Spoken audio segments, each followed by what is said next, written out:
When I was young, my dream is to be a pastor. But due to the life, in this world, I was living a different way of life. We do different type of things. We smoke. We do bad things. I believe that once I start working, making my own money, somehow I became some kind of like materialistic.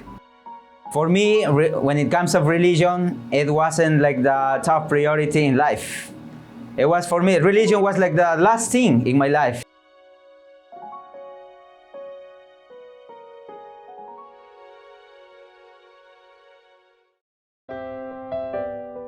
My name is Obinna Pascal Ukoma.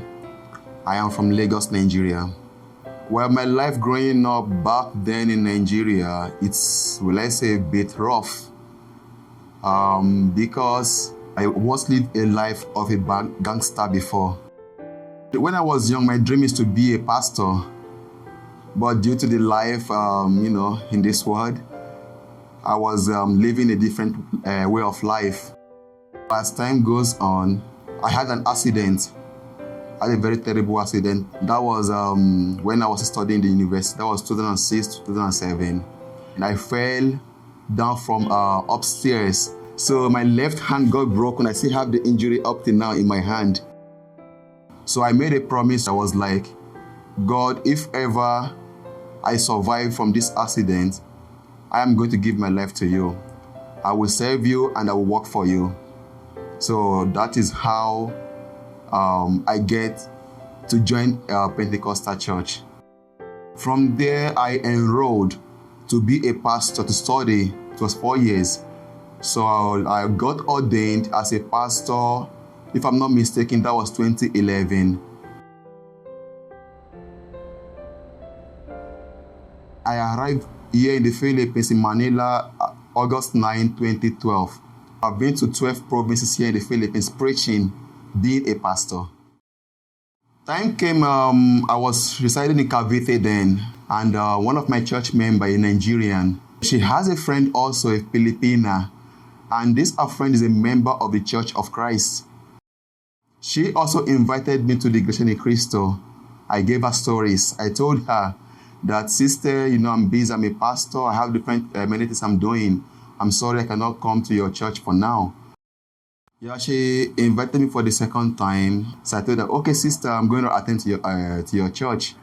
So she brought me to De Castro, Metro Manila East. I told her after the worship service, that, sister, I want to know more about the Iglesia Ni Cristo. So she told me that she will introduce me to one of their ministers. So as time goes on, Brother Samuel told me that he's going to teach me some Bible lessons if I really want to know more about the Church of Christ. I was like, okay, I'm hoping for that. I have no problem. So that was how we started our Bible study. When I heard the doctrine, the teaching about the Church of Christ, the one true church, I was really very convinced, especially about the prophecy of the Church of Christ and about the true messenger in this last day. When about to finish my doctrine then, I told my pastor that, sir, I think I'm going to stop anything with Pentecostal church. I told him. They were like, what? Are you okay? Are you all right? Why? What happened? I said, I want to know more about the Church of Christ. And I already made up my mind. I told them. They went to the immigration. They tried to deport me back to Nigeria.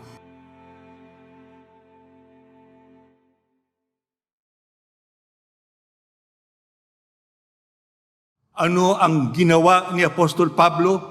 Kaya siya nakatitiyak ng putong pagdating ng ikalawang pagparito ng ating Panginoong Kristo, sapagkat natapos niya ang kanyang takbuhin. Sa makatuwid, yun din ang hinahanap sa bawat isa sa atin, na tayo ay makatapos ng ating takbuhin. Dapat anya nating gawin yung pagtagpo natin sa takbuhin na nasa atin anyang unahan. Ang sabi sa atin ni Apostol Pablo, kinakailangan wag anya tayong susuko kailanman. May hinahanap sa atin na sa kabila ng mga bagay na ating nasasagupa, kailangan yung pananampalataya natin, hindi natin nabibitawan. Sino po ang halimbawa ng lubusang pananampalataya? Ang ating Panginoong Kristo. Kaya sa Kanya tayo dapat na laging nakatingin. Kaya ang isang tunay na iglesia ni Kristo ngayon dapat lubos din ang Kanyang pananampalataya. Natutularan niya ang ating Panginoong Kristo. Naipagtatagumpay ang pagkaiglesia ni Kristo. Ang takbuhin natin anuman ang ating nasasagupa sa buhay na ito. Kinakailangan tayong magpakatapang, kinakailangan tayong magpakalakas para yung pananampalataya natin ay maging lubos at makatiyak tayo ng kaligtasan pagdating ng araw ng paghuhukom. My name is Luis Guachung. I was born and raised in Ecuador. The place where I was born, it's called Paute. It's in the southern part of Ecuador. I had a happy life there because I lived with my parents. I was attending a school, and the place where I grew up, it was a peaceful place. It was February 14, 2001. That's the time when I arrived in the United States. I lived there for almost 14 years. Once I started working, making my own money, somehow I became some kind of like materialistic. That's one of the reasons that I was never satisfied with anything.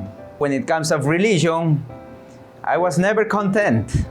I was like always like searching for something that's different, because there was always something there in those religions that I joined. There was something that I didn't like at all. In my dreams was like always trying to find something that's new for me, something that will make me happy. 2008, that's the time when I met someone from the Philippines.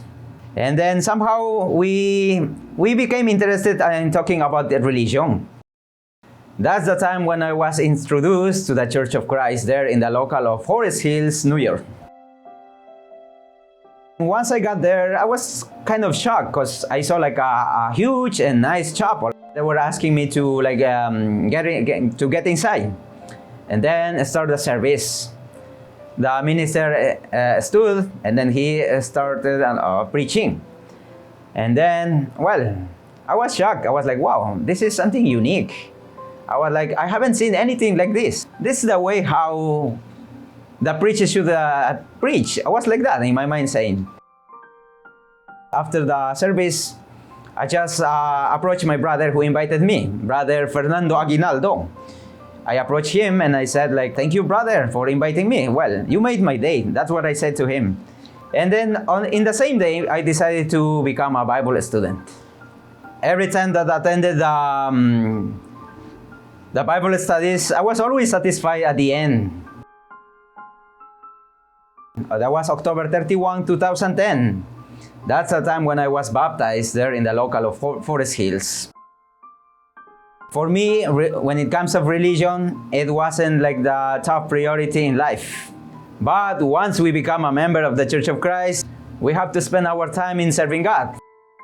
My life changed, and I was no longer materialistic. I was spending my time doing something for God.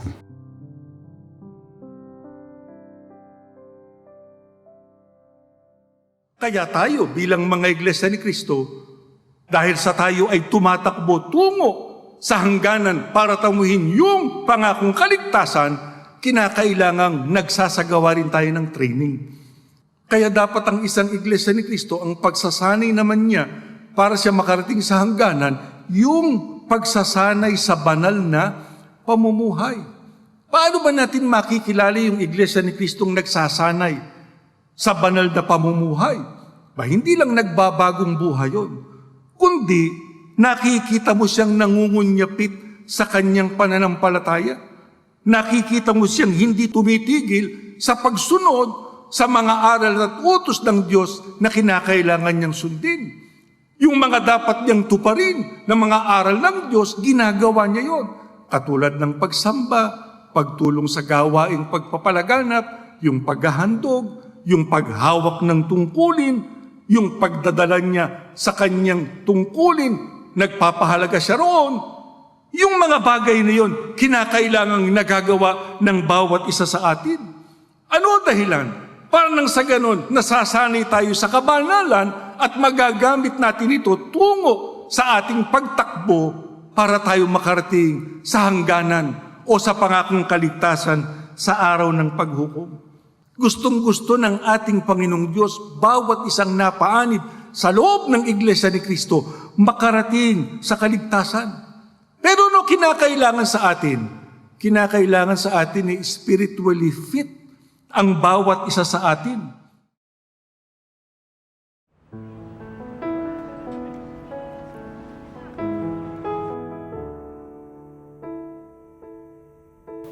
Yung mga magulang ko po, dumating sa Brazil noong 1991 or 1992 po. Yung mga magulang ko, sila po ang unang po dumating sa Brazil bilang Iglesia ni Cristo. Ang mga magulang ko ay mananampalataya po. Masipag sila po sa pagtulong po sa gawain ng Iglesia. Lalo na po sa gawain pagpapalaganap po. Lagi nila kasama po mga ministro doon sa Brazil.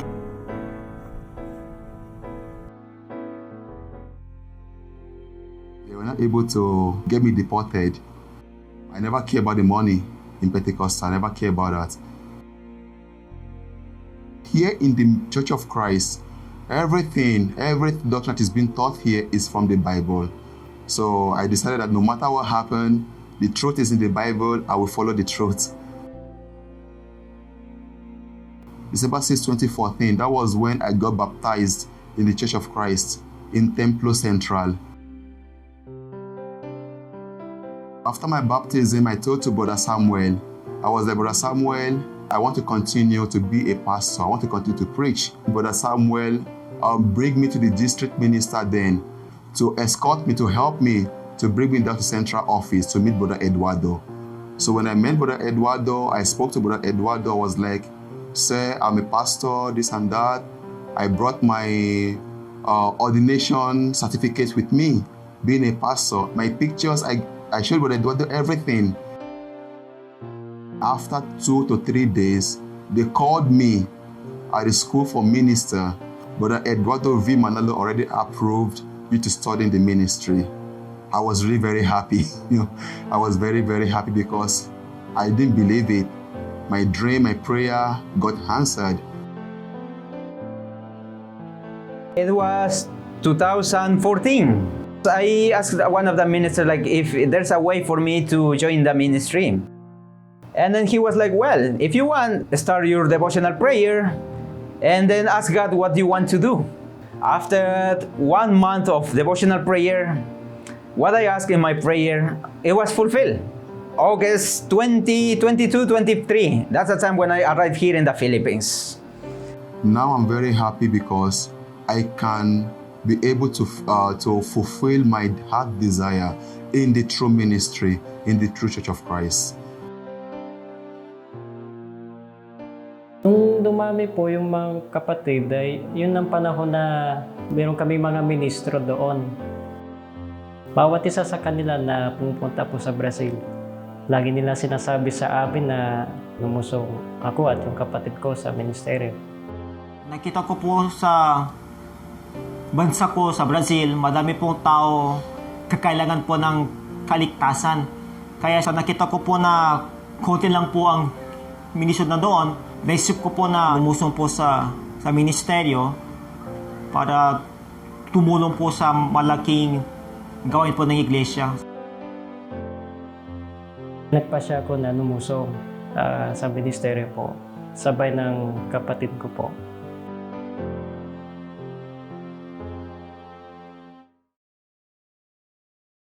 Ang isang iglesia ni Cristo dapat masunurin. Hindi niya dapat ikinukompromiso yung kanyang pagsunod. Laging ang priority sa kanya bilang iglesia ni Cristo, yung pagsunod sa mga aral at utos ng ating Panginoong Diyos. Dapat yung pagsunod, yung paglilingkod, maitaguyod natin at huwag tayong papayag na mahiwalay anuman ang ating masagupa. Kasi sabi ng Biblia kanina, hindi tayo dapat na sumusuko. Dapat itinataguyod natin ang ating sagutin, anuman ang ating nasasagupa. Huwag tayong papayag na yung pagsunod, mabitawan natin. Pagka mayroong pagsubok sa buhay natin, pagka mayroong mabigat na suliranin sa buhay natin, ang lagi natin kaagad isipin, hindi ako papayag na makabitiw sa aking pagsunod sa mga aral at utos ng Diyos. Dapat nating papag-alabin ang ating ginagawang mga paglapit sa Diyos, ang ating mga pananalangin sa Kanya, ang ating mga pagpapanata sa Kanya. Sapagkat pagkaya ng ginawa natin, yan ang magbibigay sa atin ng lakas, yan ang magbibigay sa atin ng pag-asa, sapagkat yung mga pangako ng Diyos, tiyak darating sa ating buhay. Ang dapat lang sa atin, matutong magtiis. Panghawakan mong mabuti ang kahalalan mo, panghawakan mong mabuti ang pagkaiglesia ni Kristo mo. Huwag kang papayag, mabitawan mo yan, sapagkat yan ang magiging dahilan para ang Diyos magpakahayag lalo sa iyo. At tulungan ka, gaano man kabigat ang nasasagupa mo sa iyong buhay.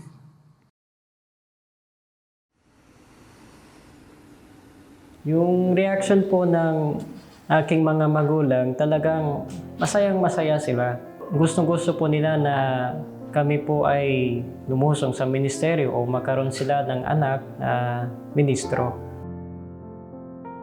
Patuloy po ang aking panata po sa Diyos at hanggang po sa kami po ay nagbiyahe po, dumating dito po sa Pilipinas. Dumating po kami noong September 17, 2015 po. Nakakalungkot kasi tagal na po kami sama-sama ng mga magulang namin.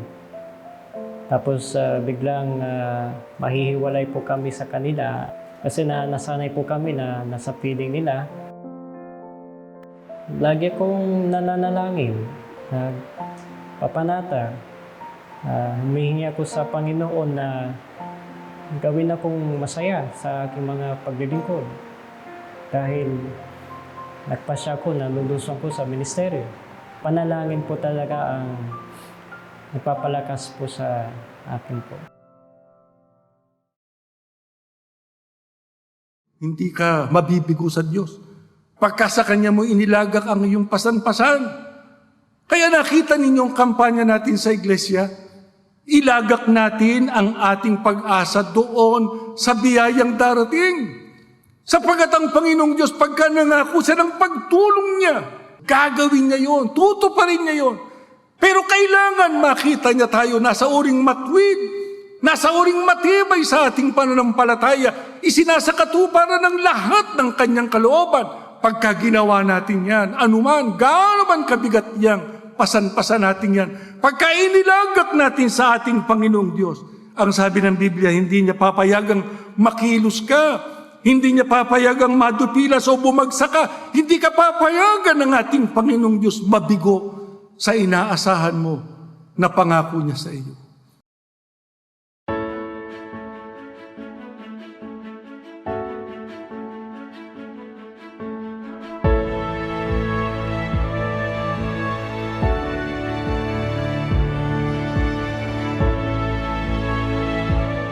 Ako ay masayang-masaya. Ako ay lubos na nagpapasalamat. Talagang kinaawaan ng Diyos na ako po ay makapagtapos sa pag-aaral. Pasalamat ako sa Diyos dahil po sa kanyang tulong po at awa sa akin, ako po ay nakatapos po sa pag-aaral po sa loob po ng ministeryo. Saan man ako idestino po ng namamahala, ang aking po mga sagutin sa Diyos, hindi ko papabayaan po. No matter what trials that comes to my life, I will never exchange anything from the true calling I received in the Church of Christ. I will never abandon this, my true calling in the ministry. It's been 5 years already. with the help of God, I was able to survive. And well, I'm willing to share what I have learned, to share what I have experienced. If it's the will of God, also they can attain that salvation.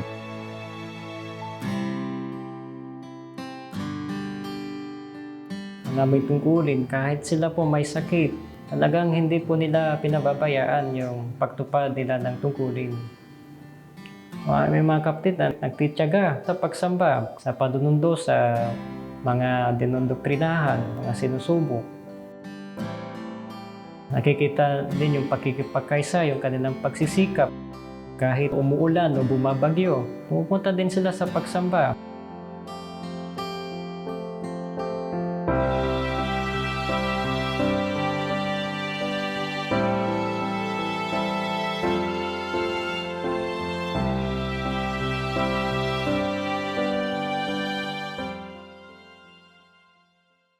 Pagbutihin ninyo ang pagdadala ninyo ng inyong tungkulin. Kahit na kayo ay may tungkulin sa lokal, kahit na kayo ay pangulong diakono, katiwala, mang-aawit, kahit kayo ay nasa pananalapi, kahit na kayo nasa kalihiman, o kahit na nasa pagsamba ng kabataan. Pagka tinupad ninyo ang sagutin ninyo, kayo ang tunay na katulong namin sa pamamahala sa iglesia. Huwag niyong bibitawan ang inyong sagutin, ano man ang mangyari. Pagka kayo ay nahihirapan at nabibigatan, lalo na kung ang problema ay napakatindi na dumating sa inyong buhay, huwag niyong kalilimutan, meron tayong Diyos na laging nariyan. Hindi siya nawawala. Lagi siyang nakahandang tumulong sa atin. Pagka tayo tumawag sa Kanya, pagka tayo lumapit sa Kanya, pagka tayo dumayeng sa Kanya, tinitiyak ko sa inyo mga kapatid, diringgin niya yun at ipagkakalob niya ang inyong pangangailangan. Lagi ninyong tuparin ang lahat ng kanyang kalooban, sundin ang lahat ng kanyang kagustuhan, sapagkat pagka nakikita niyang ginagawa ninyo, yung bahagi ninyo sa inyong pagkaiglesia ni Kristo, hindi niya kayo pababayaan.